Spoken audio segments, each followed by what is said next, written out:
नमस्कार दोस्तों, निधि लोकगीत चैनल में आपका स्वागत है। मैं आपको बहुत ही प्यारा सा शादी विवाह का सीजन चल रहा है, गाली गीत सुना रही हूँ। पसंद आए तो आप सब प्यार दुलार देना। तनी खोला खिड़किया हवा लगई, तनी खोला खिड़किया हवा लगई, तनी खोला हमरे समधी राम के बहिनी ये सगर मानिन साड़ी खोल मुड़े धैलिन, साया खोल गोड़वारी धैलिन, लोटवा का पानी तकथ पर धरलिन, दिया जलाई कलश पर धरलिन, चोली निकाल के बेना बनाइन, चोली निकाल के बेना बनाइन, तनी खोली द खिड़किया हवा लगई, तनी खोली द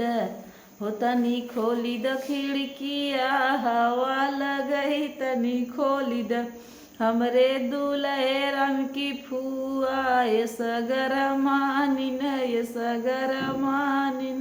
साड़ी खोल के मुड़े धैली हलिन, साया खोल गोड़वारी धई देहलिन, लोटवा का पानी तकथ पर धरलिन, दिया जलाई कलश पर धैलिन, चोलिया खोल के बेना डोलावई, तनी खोली द खिड़किया हवा लगी, तनी खोली द हमरे समधी राम का बहिनी ये सगर मानिन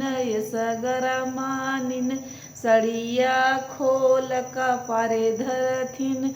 साया खोल मुड़वारी धरथिन,